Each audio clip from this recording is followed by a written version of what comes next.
Good morning everyone, কেমন আছেন সবাই? আমি দীপান্বিতা। আমার আরও একটি নতুন ভিডিওতে আপনাদের সবাইকে স্বাগত জানাচ্ছি। আশা করছি আমার এই ভিডিওটি আপনারা যে যেখান থেকে দেখছেন সকলেই ভালো আছেন। আমরাও সকলে খুব ভালো আছি। আজ হলো শনিবার, তো শনিবারের ভিডিওটি আপনাদের সামনে তুলে ধরব।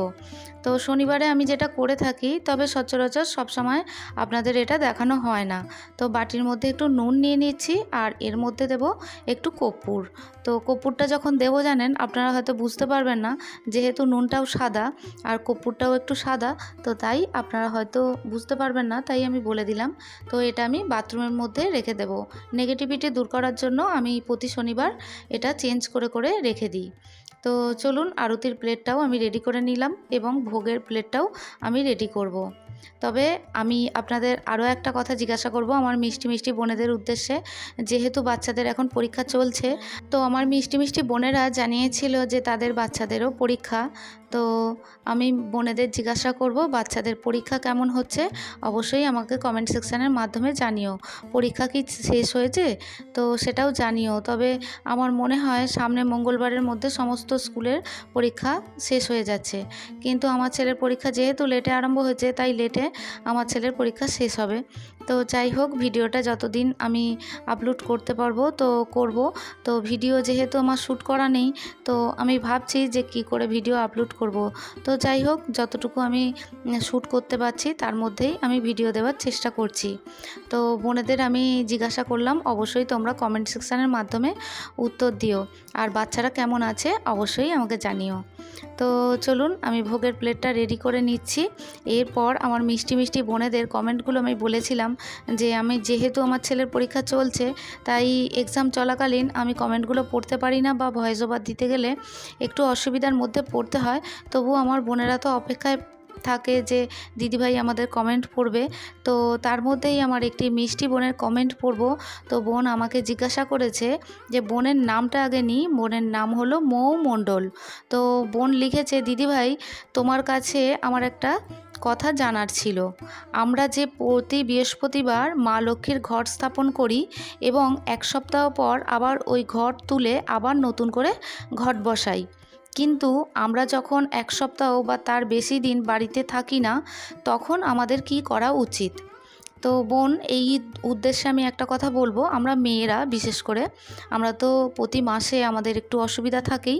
তো সেক্ষেত্রে যদি সেই সপ্তাহটা বৃহস্পতিবার পড়ে, তো সেক্ষেত্রে আমরা তো পুজো করতে পারি না। আমাদের বাড়িতে যারা ছেলেরা থাকে বা আমার বাচ্চা থাকে, সে পুজো করে। তো সেক্ষেত্রে ও তো আর ঘট তুলে পরিষ্কার করে ঘট স্থাপন করতে পারে না। তো সেক্ষেত্রে প্রতি বৃহস্পতিবারের মধ্যে যদি এক বৃহস্পতিবার গ্যাপ যায়, তো সেক্ষেত্রে কোনো অসুবিধা নেই গো। তো তুমি এইভাবেই পুজো করতে পারো, বা কোনো কারণবশত তোমার শরীর যদি অসুস্থ হয়, তো সেক্ষেত্রে তোমার বাড়িতে ধরো একলার সংসার, তো সেক্ষেত্রে তুমি তো আর ঘট স্থাপন করতে পারবে না। তো প্রতি বৃহস্পতিবারে এমন কোনো বাধ্যবাধকতা নেই যে মা লক্ষ্মীর ঘট স্থাপন করতে হবে। যেমন আমার বাড়িতে আমি প্রতি বৃহস্পতিবারে আমার যখন শরীরটা খারাপ থাকে, তখন আমার বাবু ঠাকুরকে জল দিয়ে দেয়, বা আমার হাজব্যান্ড অফিসে যাওয়ার আগে ঠাকুরকে জল দিয়ে দেয়। তো তখন কিন্তু ঘরটা তুলতে পারে না। আমি যখন আবার পরের বৃহস্পতিবারে আমি পুজো করি, তখন আমি আমার মতো করে আবার ঘট স্থাপন করি। তো যাই হোক বোন, আমি তোমার প্রশ্নের উত্তরটা দিয়েছি। আশা করছি আমার এই ভিডিওটি তুমি যদি দেখে থাকো, অবশ্যই আমাকে রিপ্লাই দিও নেক্সট ভিডিওতে। তো আপনাদের কমেন্ট পড়তে পড়তে তো এদিকে আমি যে আমার ফুলের যে থালাটা, সেটা আমি একটু রেডি করে নিলাম। আর ছাদ বাগানে যতটুকু ফুল পেয়েছিলাম, তো সেগুলোই তুলে নিয়ে এসে তো সেগুলো আমি পুষ্পপত্রের মধ্যে একটু সাজিয়ে গুছিয়ে নিলাম। আর এর মধ্যে আমি একটু চন্দন ছিটিয়ে দিচ্ছি। যেহেতু আমার বাটার মতো চন্দন নেই, তো তাই আমি গুঁড়ো চন্দন ছিটিয়ে দিলাম। তো দেওয়ার পরে একটু কাছ থেকে আপনাদের দেখিয়ে দিচ্ছি। তো আরও একটা কথা বলবো, আজকে যেহেতু শনিবার, তো তাই আমি হনুমানজির ব্রত পাঠ করে থাকি শনি মঙ্গলবার করে। তো আজও আমি পুজোর শেষে পড়ে নেব। তো চলুন, আমি সমস্ত কিছু রেডি করে নিয়েছি, এরপর আমি পুজোয় বসবো। তো এরপরে চলুন, আমার মিষ্টি একটি ভাইয়ের কমেন্ট পড়ব। তো ভাই রাগবশতই আমাকে হয়তো কমেন্টটি করেছে। তো ভাইয়ের কমেন্ট এর আগে আমি পাইনি বা আমার চোখে পড়েনি। তো ভাই লিখেছে, ভাইয়ের নাম হলো সায়ন চ্যাটার্জি। তো ভাই লিখেছে, একদিন ঠাকুর, মা এবং স্বামীজির একটা পুজোর ভিডিও আমি প্রতিবারেই দিতে বলি, কিন্তু আপনি শোনেননি। তো ভাইকে একটা কথা বলি যে আমি শুনিনি নয়, আমি হয়তো তোমার কমেন্টই লক্ষ্য করিনি। তো যাই হোক ভাই, বলেছো তো আমি এর আগে হয়তো এই কিছু মাস আগেই আমি শ্রীমা ভগবান শ্রী শ্রী রামকৃষ্ণ দেব এবং স্বামীজির ভিডিও মানে পুজোর ভিডিও আমি শেয়ার করেছিলাম। হয়তো তোমার দেখা হয়ে ওঠেনি, তুমি রাগবশতই আমাকে কমেন্টই করেছো। তুমি লিখেছো যে কবে থেকে বলছি শোনোনি, তো আগে আমাকে ওই ভিডিওটি দিও, তারপর আমি সাবস্ক্রাইব করব। তো যাই হোক ভাই, আমি কোনো কিছুই রাগ করিনি। তবে আমি এটা যখন চোখে পড়লো অবশ্যই আমি নেক্সট ভিডিও বা আমার বাবুর পরীক্ষা চলছে, পরীক্ষাটা হয়ে যাক, তারপরে কোনো একটা দিন আমি অবশ্যই শেয়ার করব। তো তুমি আমাকে রিপ্লাই দিও, সাবস্ক্রাইব করো আর নাই করো আমার চ্যানেলটি, তো তুমি আমাকে রিপ্লাই দিও। তো দিদির ভালোবাসা নিও। তো এইভাবেই মাঝে মধ্যে সময় পেলে দিদিকে কমেন্ট করো। এরপর আমার আরও একটি মিষ্টি বোনের কমেন্ট পড়ব। তো বোন আমাকে অনেক দিন পর কমেন্ট করলে। তো বোন লিখেছে, তো বোনের নামটা আগে বলে দিই, বোনের নাম রিমা বেরা। তো বোন লিখেছে, দিদি তুমি কেমন আছো? আমি ভালো আছি বাবু। আমি তোমার উপর রাগ করেছি, কারণ তুমি ভিডিও দেবে না, তাই তোমার ভিডিও দেখতে আমার খুব ভালো লাগে। প্লিজ দিদি তুমি ভিডিও বন্ধ করো না। না গো, ভিডিও বন্ধ করিনি, মাঝখানে একটু সমস্যা দেখা দিয়েছিল, সেই কারণেই বলেছিলাম ভিডিও আর দেব না, কারণ অনেকটাই পরিশ্রম করতে হয়, তার মাঝে যদি এরকম সমস্যা আসে, তাই আমি এটা বলেছিলাম। আর তোমার উপর আমি রাগ করেছি জানো তো, কারণ হলো তুমি আমাকে আগে প্রায় ভিডিওতে কমেন্ট করতে, এখন কিন্তু কমেন্ট করো না, তাই সেই কারণে আমি রাগ করেছি। তো দিদিকে এইভাবে মাঝে মধ্যে সময় পেলে কমেন্ট করো গো। তো ঋদ্ধিমা কেমন আছে তুমি অবশ্যই জানিও, আর তুমিও কেমন আছো আমাকে জানিও, আর দিদির বুক ভরা ভালোবাসা নিও। ভিডিওর মাধ্যমে অনেক আদর জানাচ্ছি।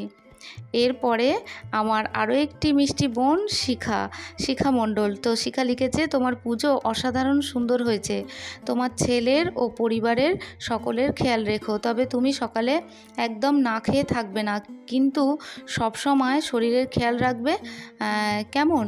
আমার অনেক অনেক ভালোবাসা রইল তোমাদের সকলের জন্য। তোমার জন্যও আমার অনেক অনেক ভালোবাসা। তুমিও সময় মতো ওষুধ খেও, মেডিসিন নিও এবং শরীরের যত্ন নিও। আর তুমি আমার বুক ভরা ভালোবাসা নিও। ভিডিওর মাধ্যমে তোমাকে অনেক আদর জানাচ্ছি। এরপর আমার আরও একটি মিষ্টি বোন মিনু। তো মিনু লিখেছে, দিদিভাই ফুলের থালাটা অনেক সুন্দর হয়েছে, অনেক ভালো লাগলো। অসংখ্য ধন্যবাদ মিনু, তুমি আমার বুক ভরা ভালোবাসা নিও। ভিডিওর মাধ্যমে তোমাকে অনেক আদর জানাচ্ছি। এরপর আমার আরও একটি মিষ্টি বাবু, আমার সন্তান সম, আমার সোনা। তো সোনা লিখেছে, আন্টি আমি সোম, আমার জন্ম 2013, আর তোমার ঠাকুরের ফুল দিয়ে সাজানো খুব ভালো হয়েছে। অসংখ্য ধন্যবাদ বাবু, তুমি আমার অনেক ভালোবাসা নিও, আর তুমি ভালোভাবে পড়াশোনা করো, আর মাঝে মধ্যে সময় পেলেই আন্টিকে কিন্তু কমেন্ট করতে ভুলো না। এরপর আমার আরও একটি মিষ্টি বোন শিখা চক্রবর্তী।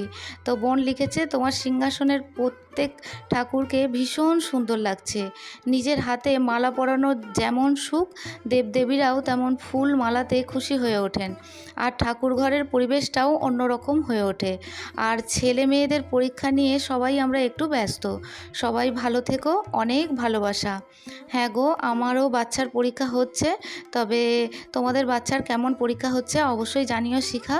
তবে কি বলো তো, বাচ্চাদের পরীক্ষা নিয়ে আমরা মা তো একটু ব্যস্ততা থাকি, আর তারপরে হচ্ছে বর্ষাকাল, এই সময় একটু সত্যি আমাদের ভীষণ ব্যস্ততা থাকে। তো তার মাঝখানেও তোমাদের খোঁজখবর নিতে আমার ইচ্ছা করে। মাঝখানে ভাবলাম যে আর কমেন্ট পড়বো না, কারণ বাবুর পড়াশোনায় একটু অসুবিধা হচ্ছে। তো আজকে একটু ফাঁকা পেয়েছি, তাই তোমাদের কমেন্টগুলো আমি পড়ে নিলাম। তো যাই হোক শিখা, তুমি আমার অনেক ভালোবাসা নিও। ভিডিওর মাধ্যমে অনেক আদর জানাচ্ছি। তো আজকের ভিডিওটি এই পর্যন্তই রাখছি। দেখা হচ্ছে আপনাদের সঙ্গে পরবর্তী ভিডিওতে। ততক্ষণের জন্য আপনারা সবাই ভালো থাকবেন, সুস্থ থাকবেন, আর ভিডিওটি কেমন লাগলো তা অবশ্যই জানাবেন। ভিডিওটি ভালো লাগলে একটু শেয়ার করে দেবেন প্লিজ। আর এই ধরনের পুজোর ভিডিও যদি আপনারা পছন্দ করেন, চাইলে আমার চ্যানেলটি সাবস্ক্রাইব করে আমার পাশে থাকতে পারেন। অলরেডি যারা আমার এই চ্যানেলটি সাবস্ক্রাইব করছেন বা করে রেখেছেন, তাদের জন্য জানাই অসংখ্য ধন্যবাদ এবং অনেক ভালোবাসা। আর যে বন্ধুরা আমাকে সুন্দর সুন্দর কমেন্ট করছেন, তাদের জন্য জানাই অসংখ্য ধন্যবাদ। তো আজকের মতো আসি, টাটা।